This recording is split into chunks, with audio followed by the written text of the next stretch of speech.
की छात्रों की संख्या के हिसाब से, और उसके साथ साथ जो संसाधन बच्चों को उपलब्ध कराए जाते हैं वहां पे उन संसाधनों की भी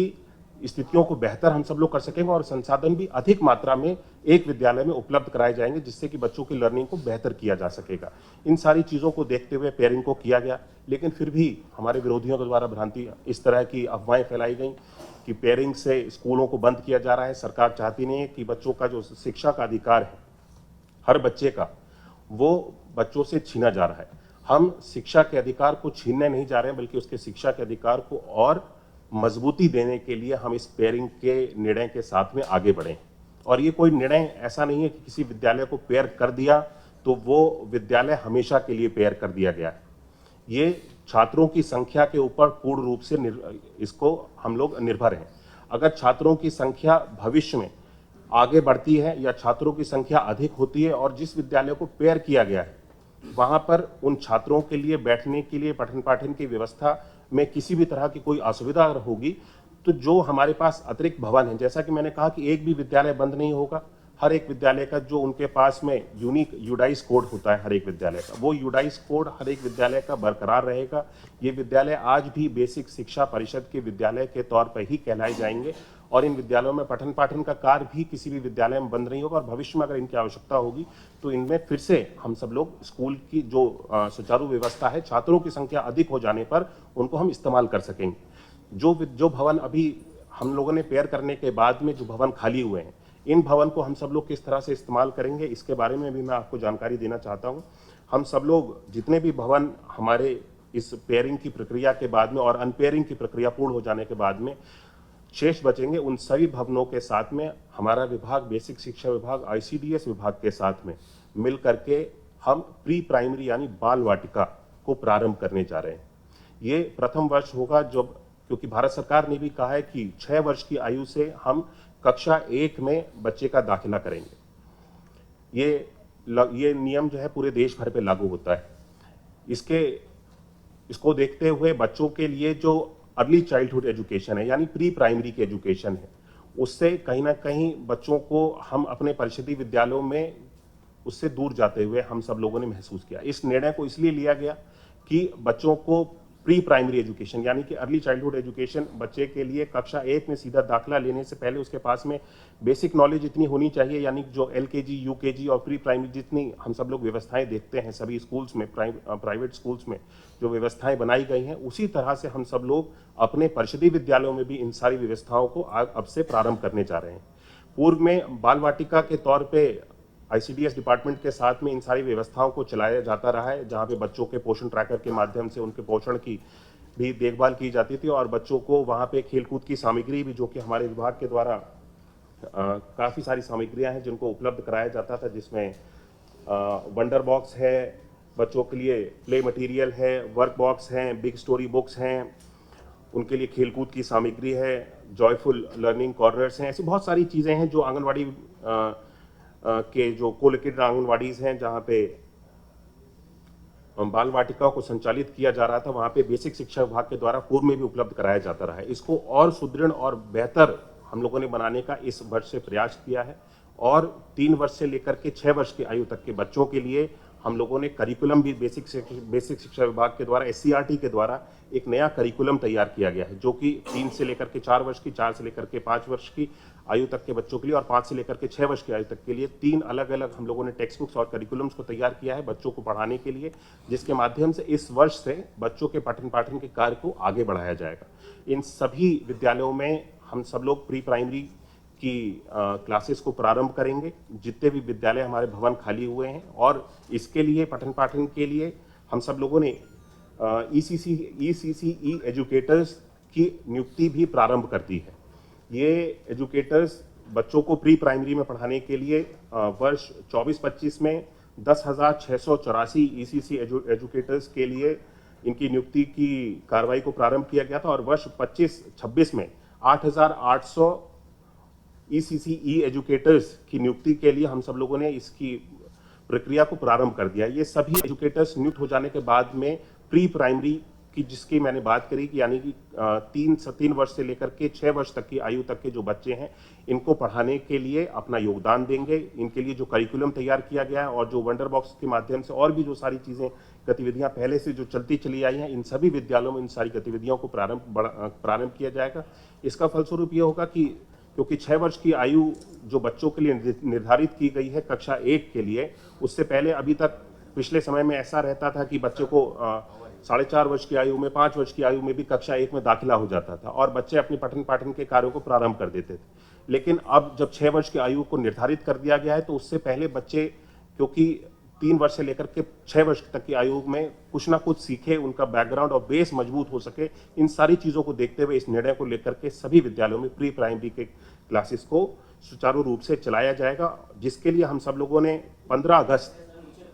तक इसको हम लोगों ने निर्धारित किया है कि जितने भी भवन इस प्रक्रिया को 1 सप्ताह के अंदर हम सब लोग पेयरिंग और अनपेयर की प्रक्रिया को हम सब लोग पूर्ण कर लेंगे और आने वाली 15 अगस्त तक इन सभी विद्यालयों को, कोई भी विद्यालय ऐसा नहीं रहेगा जो विद्यालय खाली हो, जिनको बाल वाटिका के रूप में यानी प्री प्राइमरी के रूप में हम सब लोगों ने कन्वर्ट किया है। अपने परिषदीय विद्यालयों के साथ में ही जोड़ करके इन सभी विद्यालयों को 15 अगस्त तक हम सब लोगों ने सुनिश्चित किया है कि इसको सुनिश्चित करेंगे कि सभी विद्यालयों में प्री प्राइमरी और बाल वाटिका की जो गतिविधियां हैं वो सारी प्रारंभ हो जाएं। मुझे लगता है कि शिक्षक के समायोजन की भी, शिक्षकों के समायोजन की जो अभी प्रक्रिया हम सब लोगों ने हाल ही में पूर्ण की है, इसके बारे में भी बहुत सारी चर्चा हुई। मुझे भी ये लगता है कि ये अपने आप में एक बहुत ही सकारात्मक पहल बेसिक शिक्षा विभाग के द्वारा की गई। हम लोगों ने ऐसे विद्यालयों को चिन्हित किया जहाँ पे शिक्षकों की मात्रा अधिक थी और ऐसे विद्यालयों को चिन्हित किया जहाँ पे शिक्षकों की मात्रा कम थी, यानी डेफिसिट के विद्यालय। सरप्लस और डेफिसिट विद्यालयों की इस प्रक्रिया को भी पूर्ण किया गया। पिछले जून में जब बच्चों की छुट्टियां होती हैं, जून जुलाई में, इन सारी चीज़ों को हम सब लोगों ने पूर्ण करते हुए 20,182 शिक्षकों का समायोजन भी पूर्ण किया। ये समायोजन हर एक शिक्षक की सहमति के साथ पूर्ण किया गया और उन सभी विद्यालयों में जहाँ पे शिक्षकों की मात्रा कम थी और जिन विद्यालयों में शिक्षकों की मात्रा अधिक थी, वहाँ से इन शिक्षकों को निकाल करके उन विद्यालयों में हम सब लोगों ने पहुंचाने में भी हम सब लोग सफल हुए हैं और ये बड़ी अच्छी तरह से सुचारू रूप से इस प्रक्रिया को भी पूर्ण कर लिया गया है। मुझे लगता है कि बाल वाटिका और प्री प्राइमरी में जिस तरह से हम सब लोग इस निर्णय को लेकर के आगे बढ़ रहे हैं, इसमें पूरी तरह से सरकार ये चाहती है कि हम बच्चों के हित को लेकर के आगे बढ़ें और फिर भी अगर किसी भी जगह पे किसी भी अभिभावक को किसी भी तरह की कोई शिकायत है, तो उन सभी शिकायतों को भी सभी जनपदों में बीएसएस के जितने ऑफिस हैं वहाँ पे एक शिकायती ग्रीवियंस सेल को, फीडबैक के लिए एक ग्रीवियंस सेल को बना करके चालू कर दिया गया है, जो कि पहले से संचालित है, जहाँ पर जा करके कोई भी व्यक्ति, कोई भी अभिभावक अगर उसको किसी भी तरह की कोई कठिनाई हो रही है या इन सारी मर्जर की प्रक्रिया से किसी भी तरह का कोई असुविधा है, वो अपनी बातों को बता सकता है और उसकी बातों को सुन करके उन सारी चीज़ों पे तुरंत निर्णय लिया जा रहा है। सभी लोगों को निर्देशित किया गया और जो जैसा कि मैंने पहले बताया आपको, अनपेयरिंग की जो प्रक्रिया है वो 1 सप्ताह के अंदर पूर्ण कर ली, अनपेयरिंग और पेयरिंग की जो प्रक्रिया है वो 1 सप्ताह के अंदर पूर्ण कर ली जाएगी। उसके बाद में हम सब लोग इस स्थिति में होंगे कि हमारा हर एक विद्यालय छात्रों और शिक्षकों के अनुपात को पूर्ण कर सके। इस दृष्टि की ओर, इस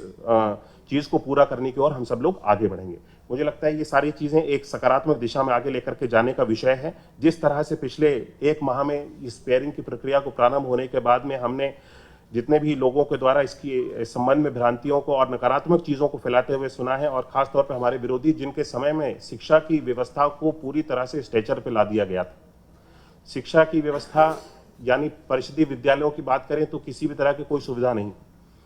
बच्चों के लिए मूलभूत सुविधाओं की कोई बात नहीं होती थी, बच्चों को पाठ्यपुस्तक समय पर पहुंचाने की कोई बात नहीं करता था। आज ये वही सब लोग बात करते हैं कि बच्चों को समय पर पुस्तकें नहीं मिलती हैं, बच्चों की शिक्षा का अधिकार छीना जाता है, बच्चों के लिए बेहतर संसाधन उपलब्ध कराए जाने वाली सरकार के ऊपर ये लोग उंगली उठाते हैं कि ये सरकार बच्चों के भविष्य के साथ में खिलवाड़ कर रही है। जो सरकार बच्चों के भविष्य के साथ में खिलवाड़ करती थी और उनके समय में बच्चों की परिषदीय विद्यालयों की क्या स्थिति थी, उनके ऊपर भी उन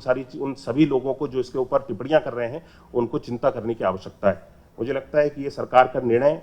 मर्जर का निर्णय छात्रों के हित के लिए है, प्रदेश के हित के लिए है। इससे आने वाले समय में हमारे छात्र, बच्चे अच्छे भविष्य की ओर आगे बढ़ेंगे। इस सोच को लेकर के हम सब लोग मर्जर की प्रक्रिया को लेकर के आगे बढ़े।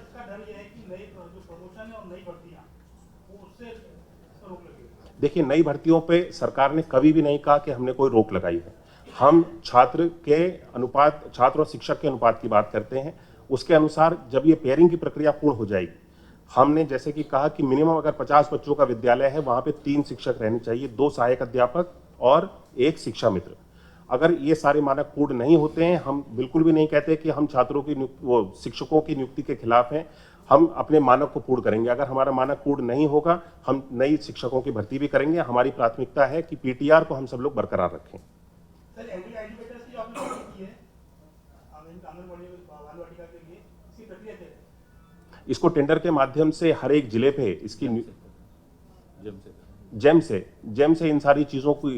हर जिले पे जो ईसीसी एजुकेटर्स हैं, इनको नियुक्त किया जा रहा है। इनके लिए एक मानक तय किए गए हैं, वो मानक मैं आपको उपलब्ध करा दूंगा। हमारी जो प्रेस नोट होगा उसमें सारी चीजें, इनका जो मानक है वो आपको उपलब्ध करा दिया जाएगा। इसकी नियुक्ति की प्रक्रिया बहुत तेजी से चल रही है और जब तक ये नियुक्त नहीं किए जा रहे हैं, तब तक इन सभी जो प्री प्राइमरी के केंद्र हैं, जो हमारे विद्यालय में जो कि आकर के खुलेंगे, हमारे सहायक अध्यापक और जो शिक्षा मित्र हैं, तब तक जब तक इन लोगों की नियुक्ति नहीं हो रही है, इन सभी कार्यों को देखेंगे और बच्चों के जो पठन पाठन के कार्य हैं उसको सुचारू रूप से आगे चलाएंगे। आज संवाद हुआ मीडिया का आपसे, क्या मानते हैं कि इस प्रक्रिया से पहले करके आप सब कुछ क्लियर कर देते तो नहीं मानते हैं? इसी में मैं जोड़ना चाहूंगा कि जब इस जिला के आदेश जारी किए गए थे, अगर ये मानक उसी समय स्पष्ट कर दिए गए होते तो जितना आप कह रहे हैं कि लोग प्रचार कर रहे हैं, दुष्प्रचार कर रहे हैं, जो भी, शायद आज आपको इस स्थिति पर ना आना। देखिए, मुझे लगता है कि कोई छोटा निर्णय नहीं है और जब कई सारे स्कूल्स को मर्ज करना है तो इसमें बहुत सारी चीज़ें ऐसी होती हैं, आप सब लोगों के सामने और सभी समाज सभी आमजन के सामने किसी जानकारी को हम लोग प्रस्तुत करें तो एक ऐसी स्पष्ट जानकारी होनी चाहिए जिस पे सारी चीज़ें, सारी कार्यों को पूर्ण कर लिया जा चुका है। मुझे लगता है कि हमने इस प्रक्रिया को पूर्ण करने के लिए बहुत सारी चीज़ों को, कई सारी बैठकों को हम सब लोगों ने करते हुए इन सारी चीज़ों पे, इस निर्णय पे आज पहुंचे हैं कि इस पेयरिंग की प्रक्रिया को हम सब लोग छात्र हित में पूर्ण कर सकें। और मुझे जब आवश्यकता लगी कि इसकी जानकारी, जब हम सब लोग इस जगह पे पहुंच गए कि ये जानकारी अब पूर्ण रूप से स्पष्ट जानकारी है और आप लोगों तक और आपके माध्यम से हर एक व्यक्ति तक, आमजन तक ये जानकारी पहुंचनी चाहिए, इसको हम आप लोगों के साथ में साझा कर रहे हैं।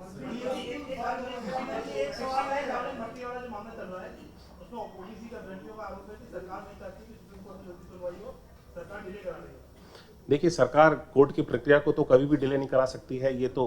मैं आपसे पहली बार शायद सुन रहा हूँ कि कोर्ट में सरकार का कोई हस्तक्षेप नहीं होता है। कोर्ट की प्रक्रिया है, हम लोग इसका आप लोगों के सामने मैं बोलना चाहता हूँ कि सरकार किसी भी भर्ती के लिए, और खासतौर पे आप 69,000 भर्ती की बात कर रहे हैं, हम किसी भी भर्ती के विरोध में नहीं है और हम नहीं चाहते कि किसी भी भर्ती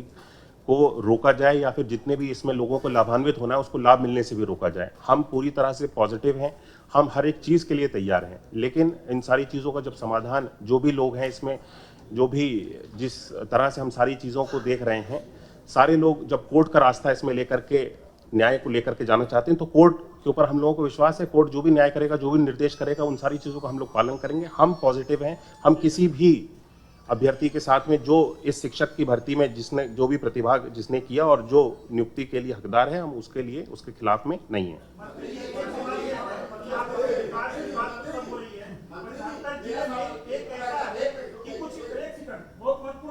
एक एक करके सब लोग पूछ लीजिए। ऐसे अध्यापक हैं कि जो विद्यालय नहीं जा रहे हैं, खंड शिक्षा अधिकारी से उन्होंने महीनावार लिया है, कागज में उनकी हाजिरी लग रही है और वेतन भुगतान हो रहा है। जिला बेसिक शिक्षा अधिकारी दौरा भी नहीं कर रहे हैं। देखिए, इस विषय में पूर्ति हो रही है, वो विद्यालय जा भी नहीं रहे। इसके लिए कोई आपने जांच गठित किया है? 3 साल आप शिक्षा मंत्री रहे, 75 जिले में आपने कितने जिले के दौरा किया? कहां तक विद्यालय का बाउंड्री, शौचालय कहां तक आपने खुद देखा और जांच किया, उस पर कार्रवाई की? देखिए, ये सारी चीज़ें आंकड़े की बात है और इन सारी चीज़ों का अगर आपको आंकड़ा चाहिए तो उपलब्ध करा दिया जाएगा। पहले में कितने विद्यालयों में बाउंड्री बनी है, कितने भवनों का निर्माण हुआ है। मैं बताना चाहता हूं कि 7,274 जर्जर भवन थे जिसका हम सब लोगों ने पिछले 8 वर्षों में निर्माण किया है। उनको पुनः ध्वस्तीकरण करते हुए निर्माण किया है। 8,791 नए कक्ष हम सब लोगों ने निर्मित किए हैं। और जहाँ तक बाउंड्री वॉल की बात है, ये प्राथमिकता है, बाउंड्री वॉल हर एक विद्यालय में उपलब्ध कराई जाए और हम लोग सुनिश्चित कर रहे हैं कि हर विद्यालय में बाउंड्री वॉल हो, क्योंकि ये सबसे ज़्यादा हमारी विभाग के हर एक विद्यालय की प्राथमिकता है। और जहाँ तक आप बात कर रहे हैं विद्यालयों के लिए, हम सब लोग समय समय पे इन सारी चीज़ों का सर्वे करते हैं, इन सारी चीज़ों का डेटा मंगवाते हैं जिसके ऊपर अध्ययन किया जाता है और कार्य किया जाता है। हमारी प्राथमिकता है कि हम बच्चों को, शिक्षकों को विद्यालय में उपलब्ध कराएं। और जहां तक आपने बात करी कि शिक्षक जो है विद्यालय नहीं जाते हैं, तो ये 2017 से पहले तो इस तरह की चीज़ें हम लोगों को देखने को मिलती थी कि शिक्षक दूसरे शिक्षकों को नियुक्त कर देते थे और उनको अपनी सैलरी का कुछ हिस्सा दे दिया जाता था, और वो शिक्षक जो शिक्षक स्वयं में नहीं है वो शिक्षक जाकर के विद्यालयों में पढ़ाते थे। हमने हर वो कदम को उठाने का प्रयास किया है कि जिससे हमारे शिक्षक विद्यालय में जाकर के पढ़ाएं, और शिक्षकों का विद्यालयों में जाने की जो संख्या है, अगर हम स्वयं पिछले 8 वर्षों में देखेंगे तो इसमें बहुत बड़ा सुधार आया है। आज हर एक विद्यालय में शिक्षक पहुंचता है, और हम वो हर कदम उठा रहे हैं जिससे कि शिक्षकों को वहां पे पहुंचाने के लिए, विद्यालय में पहुंचाने के लिए, हम सब लोगों को बच्चों के भविष्य के लिए सुविधा हो सके।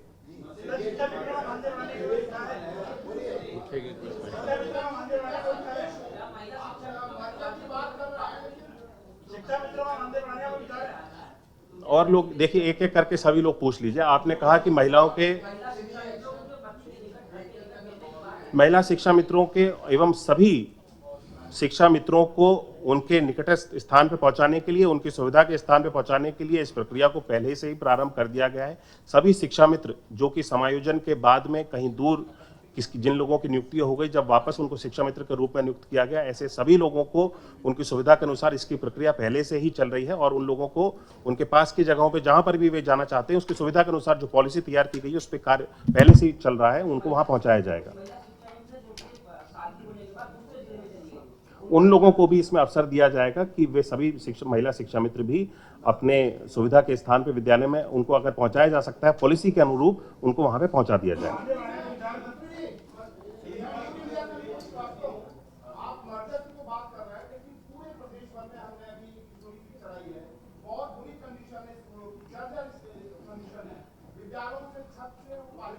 देखिए, मैंने बताया आपको कि पिछले 8 वर्षों में 7,274 जर्जर विद्यालयों को चिन्हित करके उनके भवन निर्माण की प्रक्रिया को हम सब लोगों ने आगे पूर्ण किया है, प्रारंभ किया है। ये प्रक्रिया चलती हुई प्रक्रिया, क्योंकि एक ही दिन में और एक ही समय में या कुछ समय की निश्चित समय की अवधि में सारे विद्यालयों को, जर्जर भवनों को तोड़ करके दोबारा से नहीं बनाया जा सकता। हमारी ये प्राथमिकता है कि सभी जर्जर भवनों को हम सब लोग हटा करके ऐसे भवनों को ही इस्तेमाल में लें जहां पे बच्चों के पठन पाठन के कार्य को और बच्चों की सुरक्षा को देखते हुए हम सब लोग पठन पाठन के कार्य को बढ़ा सकते हैं। और मर्जर में भी इन सारी चीज़ों को हम सब लोगों ने, हमारी प्राथमिकता थी कि उन सभी विद्यालयों को हम सब लोग मर्ज करें जो अच्छे संसाधनों से पहले से लैस हैं, उन विद्यालयों को हम लोग प्रयोग करें।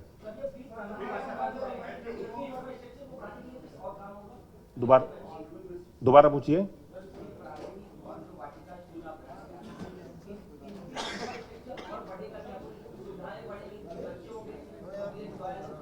देखिए, इन सारे विद्यालयों में बच्चों के लिए जो प्री प्राइमरी स्कूल की एक हम सब लोग व्यवस्थाएं होनी चाहिए। बच्चों में जो दीवारों पे पेंटिंग होती है, सारी चीज़ें, रंग रोगन होता है, इन सारी चीज़ों को जो एक प्री प्राइमरी स्कूल में होनी चाहिए वो सारी चीज़ों को बनाया जाएगा। जो प्री प्राइमरी स्कूल उसको हम लोग बना रहे हैं, तो उसके अंदर जो पहले से सारे संसाधन हम सब लोग दे रहे हैं।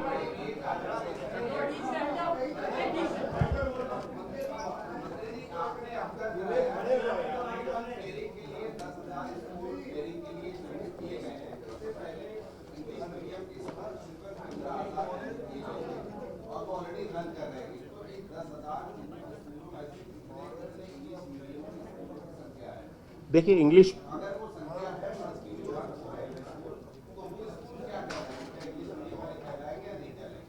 एनईपी लागू हो जाने के बाद में इंग्लिश मीडियम विद्यालय उससे पहले बनाए गए। इंग्लिश मीडियम विद्यालयों को अब कोई अलग से हम लोग इंग्लिश मीडियम विद्यालयों को बनाते नहीं है बेसिक शिक्षा विभाग में, और हर एक विद्यालय में इंग्लिश को एक सब्जेक्ट के रूप में आज पढ़ाया जाता है। हर विद्यालय में इंग्लिश का सब्जेक्ट है और बच्चों को उसकी पढ़ाई की जा रही, पठन पाठन की वहाँ पे जो भी गतिविधियाँ हैं वो पूर्ण की जा रही हैं। हम इसको सुनिश्चित करेंगे कि इस तरह का कोई भी अगर विद्यालय है जहाँ पे पहले से अच्छी सुविधाएं हैं, वहाँ पे सारी बच्चों की पठन पाठन के कार्य के लिए लर्निंग में किसी भी तरह की असुविधा नहीं हो रही है, उसको पेयर नहीं किया जाएगा। उसको अगर पेयर कर भी दिया गया है तो अनपेयरिंग के, जैसे मैंने आपको बताया कि 1 सप्ताह के अंदर सभी विद्यालयों को अनपेयर कर दिया जाएगा जो छात्र के हित में नहीं है। उन सभी विद्यालयों को अनपेयर करके वहाँ पे सुचारू रूप से जिस तरह से पहले पठन पाठन कार्य चल रहा था वो चलाया जाएगा।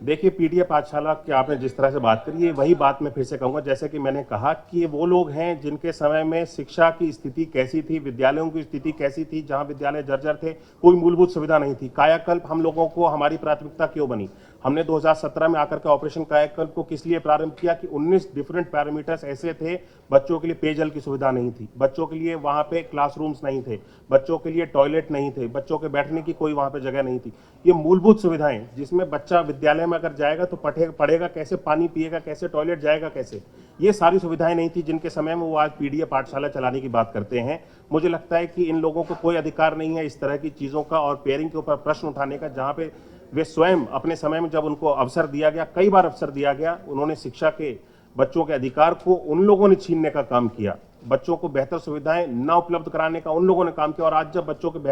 उनके बेहतरीकरण के लिए, उनके हित के लिए कार्य किया जा रहा है तो ये लोग उस पर प्रश्न उठा रहे हैं।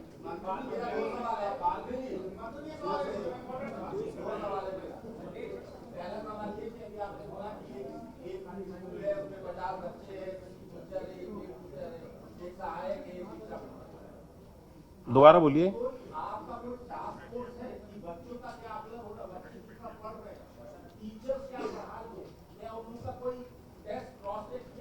बिल्कुल होता है जी, ये तो सारी निजी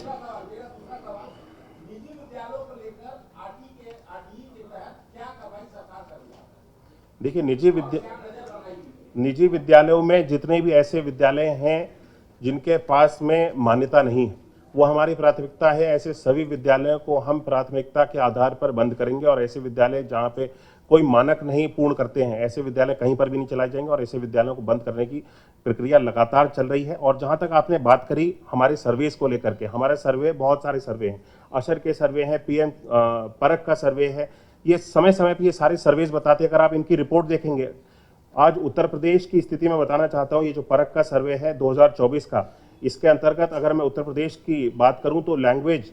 जो कि नेशनल एवरेज है 64% का, भाषा का उत्तर प्रदेश में 68% का एवरेज है। मैथमेटिक्स का एवरेज, नेशनल एवरेज 7% का है, उत्तर प्रदेश में 64% का है। भाषा के लिए नेशनल एवरेज 57% का है, उत्तर प्रदेश में 55% है। मैथमेटिक्स के लिए ग्रेड 6 की बात कर रहा हूँ, इससे पहले ग्रेड 3 की बात कर रहा था। ग्रेड 6 में अगर मैं बात करूँ, नेशनल एवरेज जो बच्चों के लिए है 46% का है, उत्तर प्रदेश में 45% का है। अशर की रिपोर्ट ये अपने आप में कहती है कि बच्चों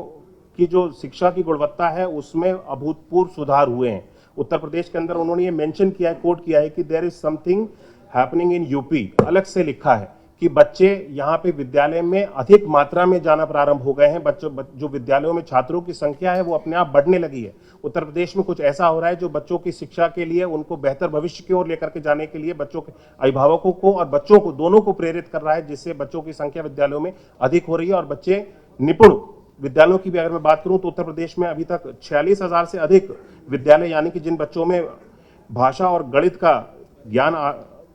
निपुण के जो लक्ष्य हैं उन सारी चीजों को हमने पूर्ण किया है। 46,000 से अधिक विद्यालय ऐसे हैं जिनको निपुण विद्यालय के रूप में घोषित कर दिया गया है। सोचिए, ये सारी चीजें मानक हैं जिस पे हम समय समय पे सर्वेस करते रहते हैं और हमारी सरकार के द्वारा इनका फीडबैक भी लिया जाता है। ऐसा नहीं है कि बच्चों को विद्यालय में डाल करके छोड़ दिया गया है। मंत्री जी, अभी बच्चे नहीं बता पा रहे हैं और मंत्री जी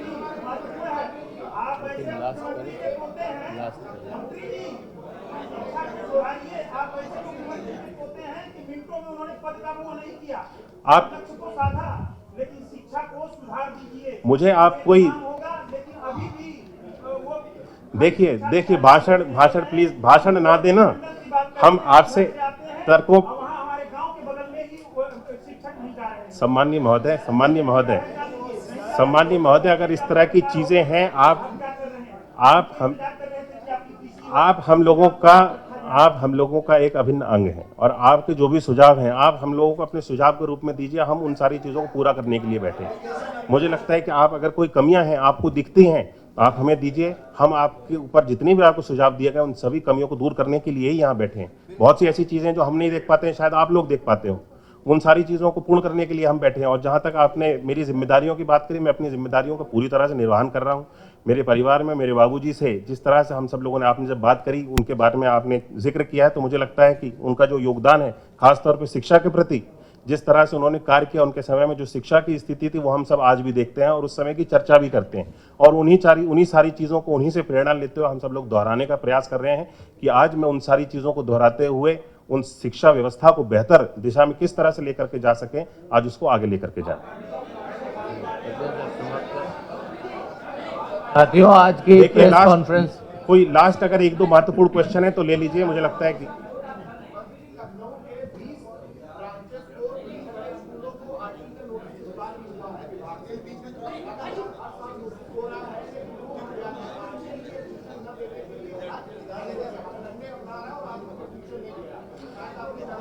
देखिए आरटी के मानक जो हैं उन सारी चीज़ों को पूर्ण करते हुए जितने भी विद्यालयों में आरटी के अंतर्गत दाखिले होने हैं इसको हम सब लोग सुनिश्चित करेंगे पूर्ण रूप से। एक एक बच्चे को दाखिला दिया जाए, इस पे हम सब लोग बहुत सख्ती से कदम ले रहे हैं। और ऐसे कोई भी विद्यालय है जहां पे बच्चे को मानक के अनुसार आरटी का दाखिला होना चाहिए और अगर दाखिला नहीं हो रहा है इसके सख्त निर्देश दिए गए हैं और इसका लगातार डेटा भी कलेक्ट किया जा रहा है। ऐसा अगर कोई भी विद्यालय निकलता है जिसपे मानक उस बच्चे के पूर्ण हैं और उस बच्चे को उस आरटी के माध्यम से उस विद्यालय में दाखिला होना चाहिए, उसको हम सुनिश्चित करेंगे, 100% होंगे। और अगर कोई विद्यालय नहीं करता है तो उसके खिलाफ कार्रवाई की जाएगी और अगर कोई गलत है तो विद्यालय के ऊपर दबाव भी नहीं बनाया जाएगा।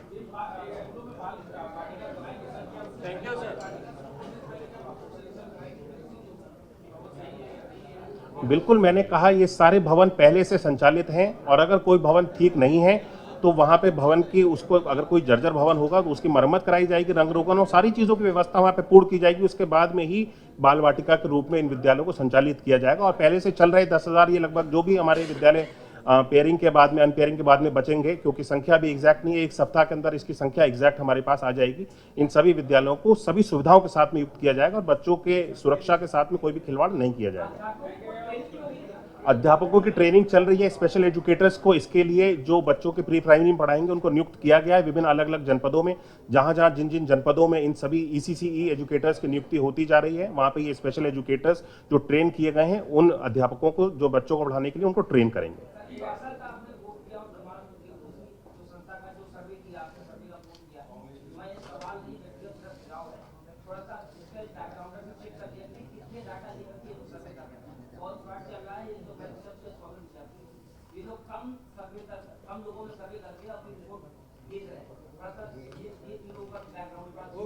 ठीक है जी, इसकी जानकारी भी करा ली जाएगी। ये स्वतंत्र क्योंकि सर्वे होते हैं, ये इसमें हम लोग इसमें कोई हमारा हस्तक्षेप नहीं होता है। वो स्वतंत्र सर्वे की कंपनी एजेंसी है और वो सर्वे करती है, उसके अनुसार ये जानकारियां इसको पूरे देश भर में इसका एक मानक है, इसको देश भर में माना जाता है, सभी प्रदेश इसको मानते हैं जी। टीचर्स ये जो सर्वे की बात आप कर रहे थे, तो ये गवर्नमेंट ऑफ इंडिया ने जो सर्वे कराया है, परख जो है, नेशनल असेसमेंट सर्वे जो आता है, अचीवमेंट सर्वे, इसमें जो आपने कहा इन्होंने जो सैंपल लिया है, सैंपल साइज बहुत ही अच्छा है। 8,865 स्कूल्स को इन्होंने लिया है। टीचर्स जो उन्होंने, जी हाँ, और ये आप देखेंगे ये यूपी की रिपोर्ट है, आप इसको ले भी लेंगे। टीचर्स जो उन्होंने संपर्क किए हैं 30,817, स्टूडेंट्स जो संपर्क किए हैं 2,53,720। और ये काफ़ी कॉम्प्रिहेंसिव रिपोर्ट है, ये 3-3 साल पे आती है, तो अभी पिछले साल की है, 2024 की है। तो सर, मैं आप सभी का इस प्रेस ब्रीफिंग में आने का और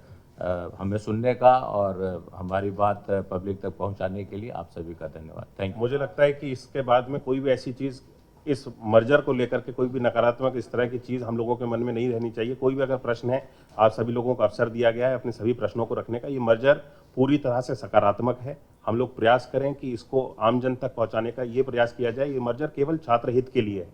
और अनपेयरिंग की प्रक्रिया भी लगातार चल रही है। अगर कोई भी छात्र के हित में विद्यालय को मर्ज नहीं हुआ है, दूरी अधिक है, छात्रों की संख्या भी अगर हमारे मानकों से मैच नहीं कर रही है, तो उन सभी विद्यालयों को अनपेयर किया जा रहा है। ये पूरी तरह से एक सकारात्मक प्रक्रिया है। सरकार किसी भी विद्यालय को बंद नहीं करना चाहती, किसी भी पद को समाप्त नहीं करना चाहती। हेड के कोई भी पद सरकार समाप्त नहीं कर रही है। जितने पद पहले से स्वीकृत हैं वो सभी पद बरकरार रहेंगे और अगर आवश्यकता होगी मर्जर पूर्ण कर लेने के बाद में शिक्षक और छात्रों का अनुपात पूर्ण नहीं है, हम और शिक्षकों को भी नियुक्त करके शिक्षक और छात्र के अनुपात को बराबर करेंगे।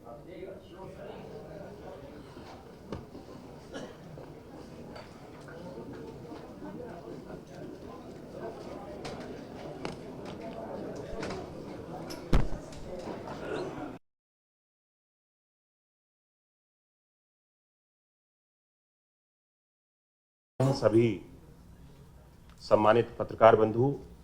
ये आज बहुत महत्वपूर्ण प्रेस कॉन्फ्रेंस के लिए, महत्वपूर्ण बिंदु पे प्रेस कॉन्फ्रेंस के लिए हम सब लोग यहाँ पर एकत्रित हो रहे हैं। मैं आप सभी का सर्वप्रथम अपने हृदय से स्वागत करता हूँ। आज बेसिक शिक्षा विभाग की अगर हम बात करें, बेसिक शिक्षा विभाग के अंतर्गत पिछले 8 वर्षों में माननीय प्रधानमंत्री जी के मार्गदर्शन में और माननीय मुख्यमंत्री जी आदरणीय श्री योगी आदित्यनाथ जी की उनसे प्रेरणा लेते हुए जिस तरह से हम सब लोगों ने राष्ट्रीय शिक्षा नीति के अनुपालन में कार्य किया है, अपने विद्यालयों में पठन पाठन की सुविधाओं को बेहतर बनाने के लिए जिस तरह से हम सब लोगों ने प्रयास किए हैं, मुझे लगता है कि आज बेसिक शिक्षा विभाग की स्थिति अगर हम आज से 8 वर्ष पहले से तुलना करेंगे और आज के परिषदीय विद्यालयों से अगर हम तुलना करेंगे तो उसकी स्थिति आज जमीन आसमान का अंतर देखने को मिलता है। आज परिषदीय विद्यालयों में हम हर एक मूलभूत सुविधा को उपलब्ध कराने के लिए पूर्ण रूप से प्रतिबद्ध हैं। कार्य किया जा रहा है कि हर एक बच्चे को जो उसके लिए शिक्षा का अधिकार, हर एक बच्चे का जन्म सिद्ध अधिकार है, उसको उपलब्ध कराने के लिए हर एक सुविधा हर एक बच्चे तक सरकारी स्कूल के माध्यम से हम सब लोग उपलब्ध कराएं, इस दिशा में हम सब लोगों ने बहुत तेजी से कार्य किए हैं। और इसका एक सबसे बड़ा उदाहरण है कि 2017 से पहले हम सब लोग देखते थे अपने परिषदीय विद्यालयों में कि बेसिक नेसेसिटीज इंफ्रास्ट्रक्चर की हम लोगों को कमी देखने को मिलती थी और उसके कारण जो अभिभावक होते थे, निम्न वर्ग के गरीब परिवारों के अभिभावक भी परिषदीय और सरकारी विद्यालयों में अपने बच्चों को भेजने से कतराते थे। हमने 19 पैरामीटर्स पे कायाकल्प के अंतर्गत, ऑपरेशन कायाकल्प के अंतर्गत कार्य करना प्रारंभ किया और 11,500 करोड़ रुपए से अधिक की धनराशि से मुझे बताते हुए खुशी है कि हम लोगों ने 19 डिफरेंट पैरामीटर्स पे कार्य करते हुए 96% अपने स्कूल्स को आज सैचुरेट कर लिया है। और इसका फलस्वरूप ये हुआ है कि हमारे विद्यालयों में, स्कूल्स में आज सभी मूलभूत सुविधाएं उपलब्ध हैं। पीने के लिए पेयजल की सुविधा है, क्लासरूम्स हैं, टॉयलेट्स हैं, बच्चों के खाने के लिए व्यवस्था है वहाँ पे, और बच्चों को वहाँ पे जो नामांकन है, बच्चों का नामांकन के लिए वहाँ पे आज जो उसका स्तर है वो आज बहुत तेजी से बढ़ा है। और मुझे बताते हुए खुशी है कि इस बार भी लगातार हर वर्ष हमारा स्कूल चलो अभियान का कार्य चलता है और जिसके माध्यम से सभी माननीय मुख्यमंत्री जी जिसका प्रारंभ करते हैं, सभी जनप्रतिनिधि और सभी सामान्य लोग भी इसमें अपना सहभागिता दर्ज करते हैं और जिसके माध्यम से हम सब लोग बच्चों को नामांकित करते हैं। इस वर्ष भी हम सब लोग 27,53,394 बच्चों को सत्र 2025-26 में नए नामांकन करने में इस बार हम लोग सफल हुए। हम हर वो कार्य हमारी सरकार कर रही है जो कि बच्चों को बेहतर शिक्षा की दिशा में लेकर के जाने के लिए, उनके भविष्य को बेहतर बनाने के लिए, उनके भविष्य को उज्जवल बनाने के लिए बच्चों के लिए सहायक होगा, योगदान होगा, उस निर्णय को हमारी सरकार ले रही है। और जहाँ तक हम सब लोग बात कर रहे हैं स्कूल्स के पेयरिंग को लेकर के, क्योंकि ये आज के समय में सबसे ज़्यादा बेसिक शिक्षा विभाग के अंतर्गत चर्चा का विषय बन चुका है। मैं इस विषय पे जानकारी देना चाहता हूँ कि ये पेयरिंग के विषय में हमारी सरकार का निर्णय कोई नया निर्णय नहीं है। ये पेयरिंग की जो प्रक्रिया है काफ़ी लंबे समय से इसके ऊपर चर्चा चल रही थी। 2024 में इस पेयरिंग के विषय में सबसे पहले चर्चा हमारे यहाँ पे प्रारंभ हुई, जिसके ऊपर बैठकें की गई और जिस पे अलग अलग समय पे अलग अलग जगहों पे बैठकों को आयोजित किया गया। विभिन्न जिलों पर भी इसकी जानकारियों को एकत्रित किया गया। उसके बाद में ये सारी जो पेयरिंग की प्रक्रिया है इसको पूर्ण करने के लिए हम सब लोग आगे बढ़े हैं। उत्तर प्रदेश कोई पहला प्रदेश नहीं है जो इस पेयरिंग की प्रक्रिया के साथ में आगे बढ़ रहा है। पूर्व में भी कई प्रदेशों में, क्योंकि एनईपी के अंतर्गत भी संसाधनों के बेहतर उपयोग के लिए इसको उसमें मेंशन किया गया है और अपने संसाधनों को हम किस तरह से बेहतर प्रयोग कर सकते हैं और बच्चों के भविष्य के लिए उसको बच्चों के भविष्य को और उज्जवल बनाने के लिए उसको किस तरह से हम लोग बेहतर इस्तेमाल कर सकते हैं, इसको दृष्टिगत रखते हुए ये पेयरिंग का निर्णय लिया गया है। पिछले समय में 2014 में राजस्थान में इस पेयरिंग की जो प्रक्रिया है इसको पूर्ण किया गया, जिसके अंतर्गत 20,000 विद्यालयों को पेयर किया गया था। मध्य प्रदेश में 2018 में इस पेयरिंग की प्रक्रिया को अपनाया गया, जिसके अंतर्गत पहले फेज में 36,000 विद्यालयों को और लगभग 16,000 समेकित परिसरों को वहाँ पे निर्मित किया गया। ओडिशा में 2018-19 में इसको किया गया, जिसके अंतर्गत 1800 विद्यालयों को पेयर किया जा चुका है। हिमाचल प्रदेश में भी 2022 में और 2024 में चरणबद्ध तरीके से 2 फेज में इस पेयरिंग की प्रक्रिया को पूर्ण किया गया है। तो ये मैं बताना चाहता हूं कि उत्तर प्रदेश कोई पहला प्रदेश नहीं है जहां पे ये पेयरिंग की प्रक्रिया को पूर्ण किया गया है, बल्कि हम लोगों ने प्रयास किया है कि पेयरिंग से और बेहतर क्या लाभ दिए जा सकते हैं, उसको भी हम सब लोगों ने इस अपनी व्यवस्था के अंदर जोड़ते हुए उसको समायोजित करने का प्रयास किया है। मैं इस बात को बताना चाहता हूं कि पेयरिंग की प्रक्रिया के अंतर्गत लगभग 10,000 विद्यालयों को चिन्हित किया गया था, जिनको हम लोगों ने ऐसा समझा कि उनको पेयर किया जाना उचित है, जिसके अंतर्गत अभी ये प्रक्रिया लगातार पिछले 1 माह से चल रही है और इस पर लगातार पूरे प्रदेश भर में सभी विभिन्न जनपदों में जनपद स्तर के सभी अधिकारियों के स्तर पे, जिलाधिकारियों के स्तर पे, जिला के BSAs के स्तर पे, CDOs के स्तर पे लगातार हम लोग बैठक भी कर रहे हैं और जिसपे पेयरिंग को बच्चों के हित के लिए, बच्चों के हित के लाभ के लिए ही इसको किया जाए, इसको हम सब लोग पूर्ण रूप से सुनिश्चित कर रहे हैं। जिसके अंतर्गत ये देखा गया है कि जो विद्यालय कम बच्चों वाले, कम छात्र संख्या के विद्यालय थे, जहां पे शिक्षकों की उपलब्धता कम थी, जिन विद्यालयों में छात्र संख्या कम होने की वजह से या छात्र संख्या कम है, शिक्षक वहां पे अधिक उपलब्ध हैं, इस तरह की जितनी भी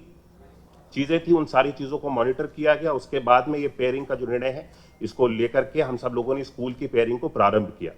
सबसे पहले हमारी प्राथमिकता थी कि सबसे कम छात्र वाले जो विद्यालय हैं और उसके पास में अधिकतम दूरी को तय किया गया है 1 किलोमीटर। 1 किलोमीटर से अधिक की दूरी का कोई भी विद्यालय आपस में मर्ज नहीं किया जाएगा। इसको निर्णय लेकर के और सभी जनपदों में इसकी जानकारी निर्देशित कर दिया गया है। हम सब लोग लगातार इसको सुनिश्चित कर रहे हैं कि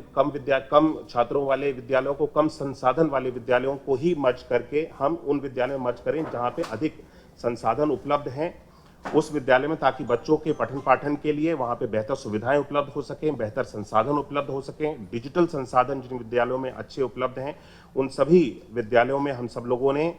मर्जर करके विद्यालयों को मर्ज करने का प्रयास किया है। ये सुनिश्चित किया है कि छात्रों की और शिक्षकों का जो अनुपात है, यानी PTR जो है, PTR को बराबर रखा जा सके। छात्रों और शिक्षक का जो अनुपात होता है वो बराबर रहे। 30 बच्चों पे प्री प्राइमरी में 30 बच्चों पे एक शिक्षक का और अपर प्राइमरी में 35 बच्चों पे एक शिक्षक का जो अनुपात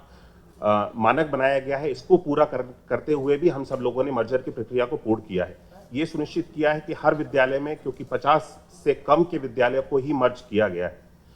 वहां पे ये सुनिश्चित किया गया है कि हर विद्यालय में मिनिमम 3 अध्यापक, 2 सहायक अध्यापक और 1 शिक्षा मित्र की नियुक्ति अवश्य की जाएगी, जिससे कि पठन पाठन के कार्य को पूर्ण रूप से अच्छी तरह से संचालित किया जा सके और बच्चों के ऊपर जो शिक्षकों के लिए एक अनुपात है वो भी, जैसे कि मैंने बताया, 30 बच्चों पे और 35 बच्चों पे प्राइमरी और अपर प्राइमरी में, उसको हम लोग पूरा कर सके। इसको देखते हुए इस मर्जर की प्रक्रिया को हम सब लोगों ने आगे बढ़ाया है। इस चीज़ को मैं स्पष्ट कर देना चाहता हूँ कि पिछले दिनों में कई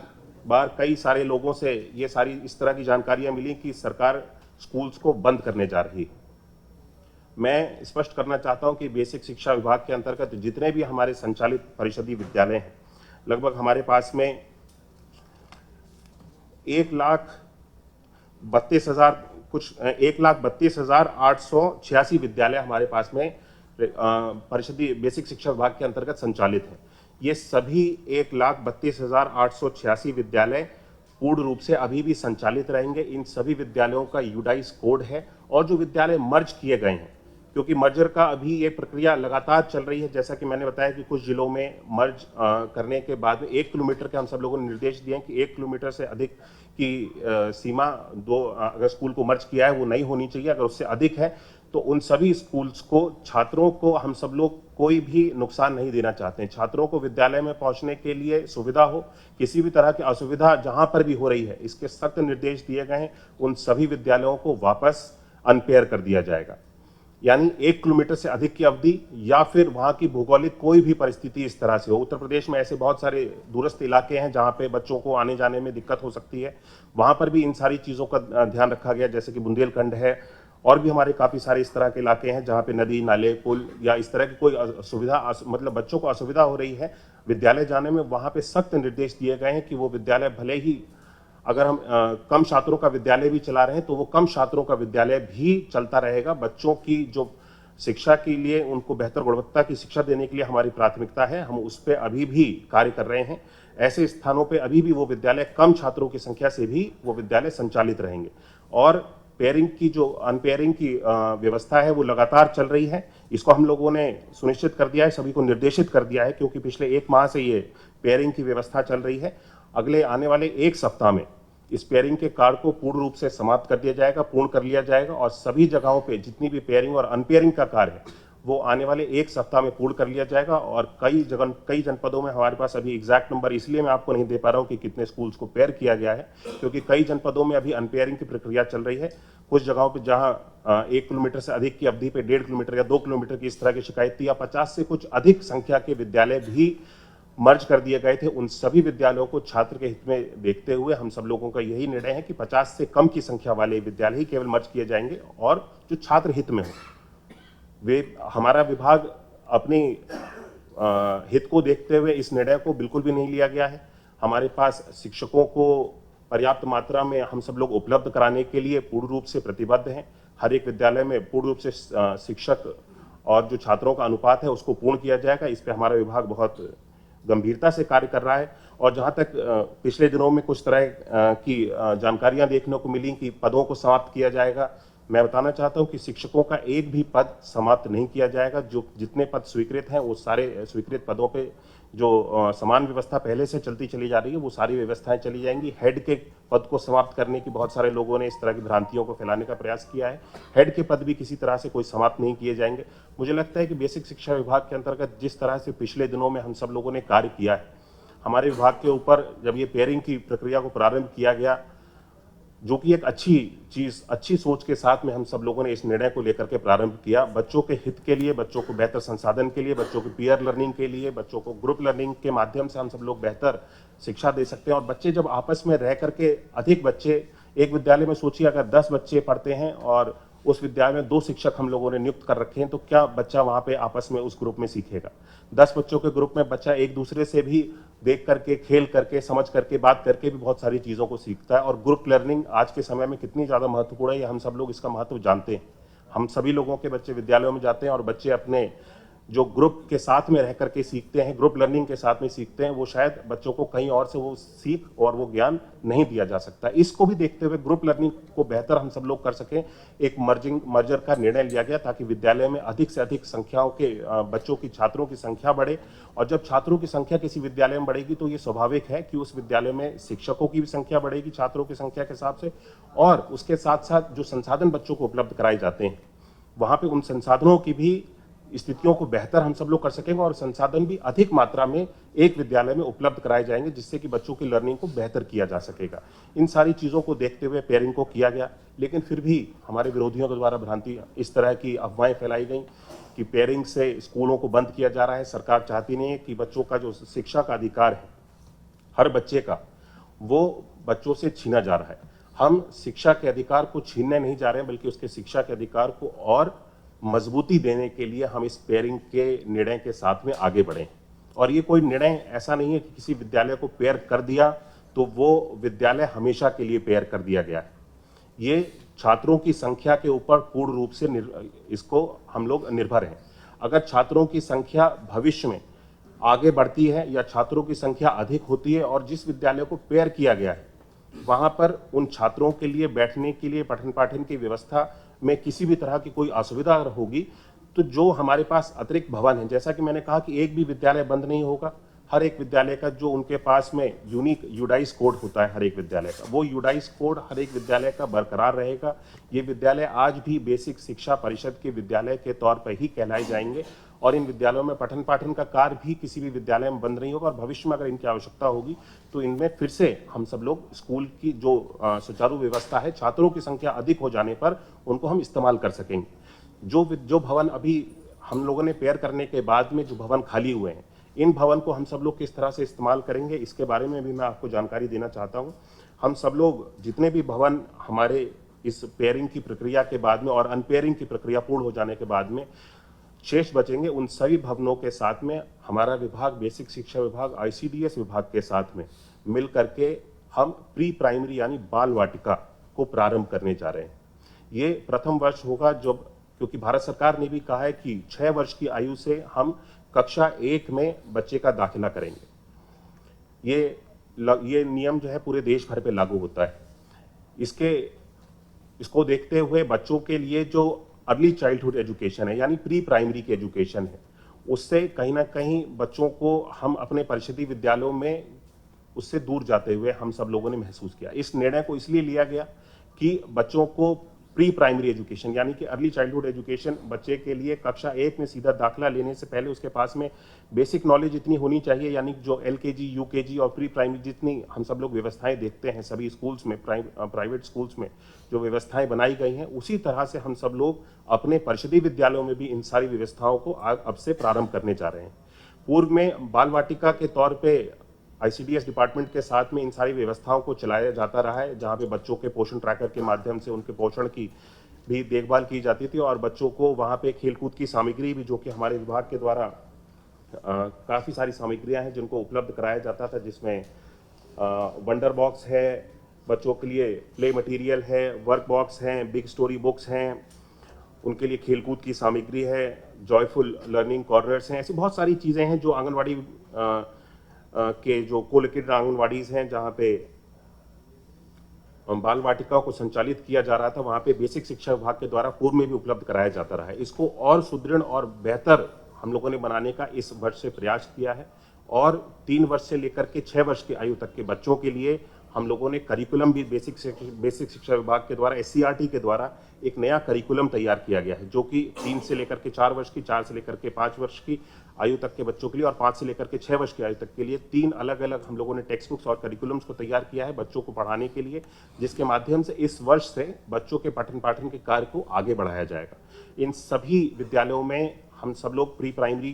की क्लासेस को प्रारंभ करेंगे, जितने भी विद्यालय हमारे भवन खाली हुए हैं, और इसके लिए पठन पाठन के लिए हम सब लोगों ने ECCE एजुकेटर्स की नियुक्ति भी प्रारंभ कर दी है। ये एजुकेटर्स बच्चों को प्री प्राइमरी में पढ़ाने के लिए वर्ष 24-25 में 10,684 ECC एजुकेटर्स के लिए इनकी नियुक्ति की कार्रवाई को प्रारंभ किया गया था और वर्ष 25-26 में 8,800 ECCE एजुकेटर्स की नियुक्ति के लिए हम सब लोगों ने इसकी प्रक्रिया को प्रारंभ कर दिया। ये सभी एजुकेटर्स नियुक्त हो जाने के बाद में प्री प्राइमरी की, जिसकी मैंने बात करी कि यानी कि 3 वर्ष से लेकर के 6 वर्ष तक की आयु तक के जो बच्चे हैं, इनको पढ़ाने के लिए अपना योगदान देंगे। इनके लिए जो करिकुलम तैयार किया गया है और जो वंडर बॉक्स के माध्यम से और भी जो सारी चीज़ें गतिविधियां पहले से जो चलती चली आई हैं, इन सभी विद्यालयों में इन सारी गतिविधियों को प्रारंभ किया जाएगा। इसका फलस्वरूप ये होगा कि क्योंकि 6 वर्ष की आयु जो बच्चों के लिए निर्धारित की गई है कक्षा 1 के लिए, उससे पहले अभी तक पिछले समय में ऐसा रहता था कि बच्चों को 4.5 वर्ष की आयु में, 5 वर्ष की आयु में भी कक्षा 1 में दाखिला हो जाता था और बच्चे अपने पठन पाठन के कार्यों को प्रारंभ कर देते थे। लेकिन अब जब 6 वर्ष की आयु को निर्धारित कर दिया गया है, तो उससे पहले बच्चे, क्योंकि 3 वर्ष से लेकर के 6 वर्ष तक की आयु में कुछ ना कुछ सीखे, उनका बैकग्राउंड और बेस मजबूत हो सके, इन सारी चीज़ों को देखते हुए इस निर्णय को लेकर के सभी विद्यालयों में प्री प्राइमरी के क्लासेस को सुचारू रूप से चलाया जाएगा, जिसके लिए हम सब लोगों ने 15 अगस्त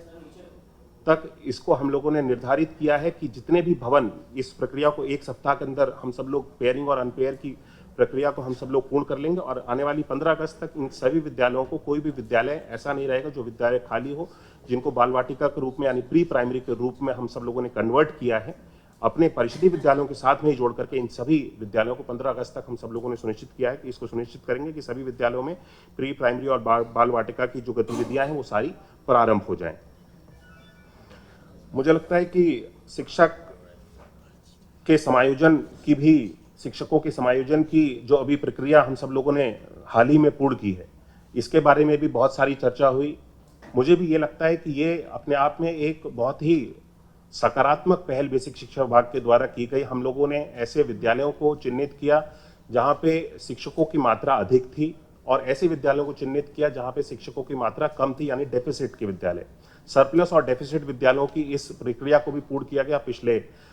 जून में जब बच्चों की छुट्टियां होती हैं, जून जुलाई में, इन सारी चीज़ों को हम सब लोगों ने पूर्ण करते हुए 20,182 शिक्षकों का समायोजन भी पूर्ण किया। ये समायोजन हर एक शिक्षक की सहमति के साथ पूर्ण किया गया और उन सभी विद्यालयों में जहां पे शिक्षकों की मात्रा कम थी और जिन विद्यालयों में शिक्षकों की मात्रा अधिक थी, वहां से इन शिक्षकों को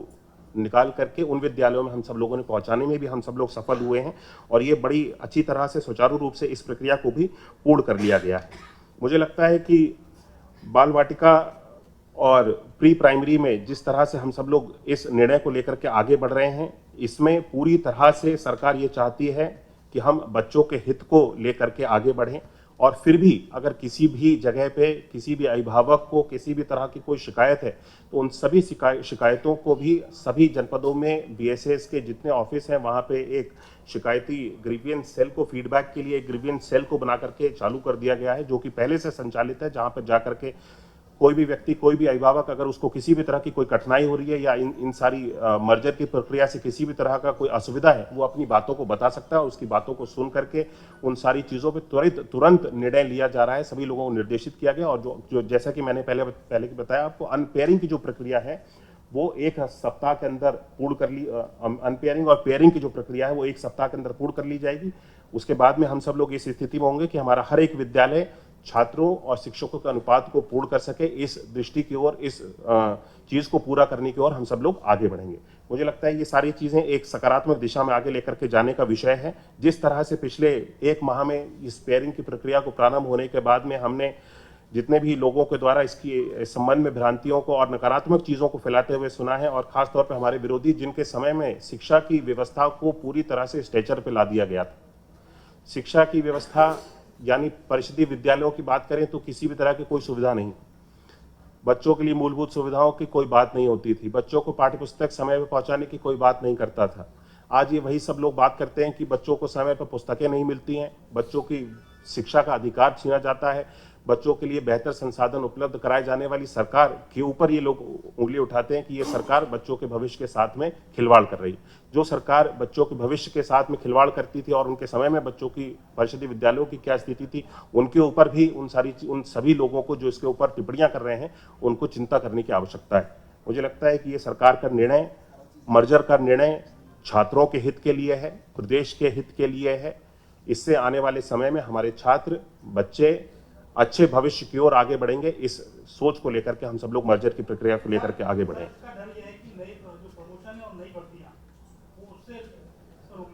देखिए, नई भर्तियों पे सरकार ने कभी भी नहीं कहा कि हमने कोई रोक लगाई है। हम छात्र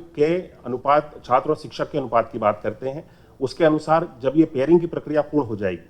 हमने जैसे कि कहा कि मिनिमम अगर 50 बच्चों का विद्यालय है, वहां पे 3 शिक्षक रहने चाहिए, 2 सहायक अध्यापक और 1 शिक्षा मित्र। अगर ये सारे मानक पूर्ण नहीं होते हैं, हम बिल्कुल भी नहीं कहते कि हम छात्रों की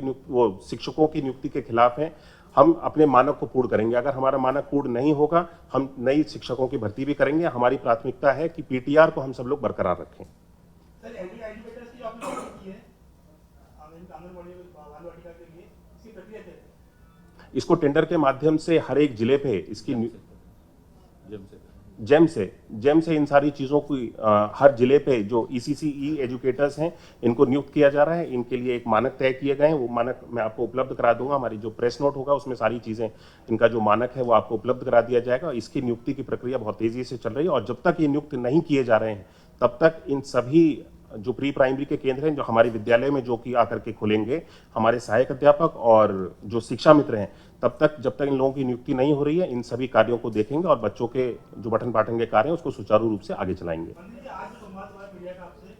क्या आप मानते हैं कि इस प्रक्रिया से पहले करके आप सब कुछ क्लियर कर देते तो चीज मानते हैं? इसी में मैं जोड़ना चाहूंगा कि जब इस जुलाई के आदेश जारी किए गए थे, अगर ये मानक उसी समय स्पष्ट कर दिए गए होते तो जितना आप कह रहे हैं कि लोग प्रचार कर रहे हैं, दुष्प्रचार कर रहे हैं, जो भी, शायद आज आपको इस स्थिति पर ना आना। देखिए, मुझे लगता है कि कोई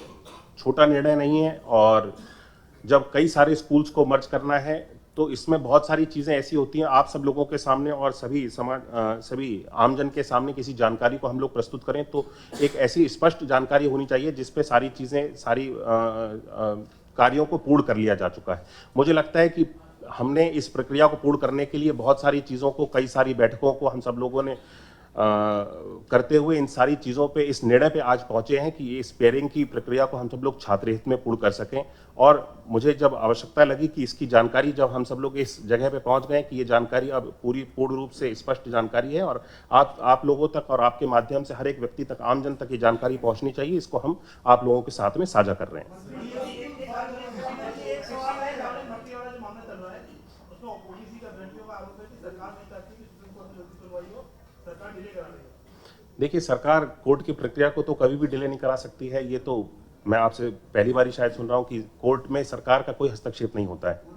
कोर्ट की प्रक्रिया है, हम लोग इसका आप लोगों के सामने मैं बोलना चाहता हूँ कि सरकार किसी भी भर्ती के लिए, और खासतौर पे आप 69,000 भर्ती की बात कर रहे हैं, हम किसी भी भर्ती के विरोध में नहीं हैं और हम नहीं चाहते कि किसी भी भर्ती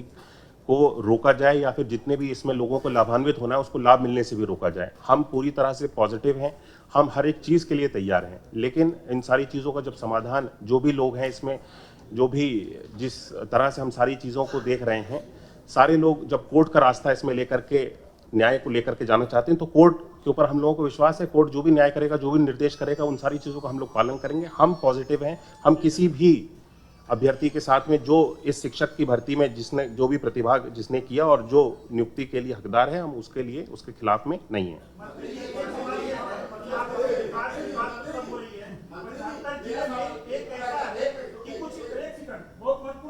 एक एक करके सब लोग पूछ लीजिए। ऐसे अध्यापक हैं कि जो विद्यालय नहीं जा रहे हैं, खंड शिक्षा अधिकारी से उन्होंने महीना बाद लिया है, कागज में उनकी हाजिरी लगी है और वेतन भुगतान हो रहा है। जिला बेसिक शिक्षा अधिकारी दौरा भी नहीं कर रहे हैं। देखिए, इस विषय में पूर्ति हो रही है, वो विद्यालय जा भी नहीं रहे। इसके लिए कोई आपने जांच गठित किया है? 3 साल आप शिक्षा मंत्री रहे, 75 जिले में आपने कितने जिले के दौरा किया? कहां तक विद्यालय का बाउंड्री, शौचालय कहां तक आपने खुद देखा और जांच किया, उस पर कार्रवाई किया? देखिए, ये सारी चीज़ें आंकड़े की बात है और इन सारी चीज़ों का अगर आपको आंकड़ा चाहिए तो उपलब्ध करा दिया जाएगा। पहले में कितने विद्यालयों में बाउंड्री बनी है, कितने भवनों का निर्माण हुआ है। मैं बताना चाहता हूं कि 7,274 जर्जर भवन थे, जिसका हम सब लोगों ने पिछले 8 वर्षों में निर्माण किया है। उनको पुनः ध्वस्तीकरण करते हुए निर्माण किया है। 8,791 नए कक्ष हम सब लोगों ने निर्मित किए हैं। और जहां तक बाउंड्री वॉल की बात है, ये प्राथमिकता है, बाउंड्री वॉल हर एक विद्यालय में उपलब्ध कराई जाए और हम लोग सुनिश्चित कर रहे हैं कि हर विद्यालय में बाउंड्री वॉल हो, क्योंकि ये सबसे ज़्यादा हमारी विभाग के हर एक विद्यालय की प्राथमिकता है। और जहाँ तक आप बात कर रहे हैं विद्यालयों के लिए, हम सब लोग समय समय पे इन सारी चीज़ों का सर्वे करते हैं।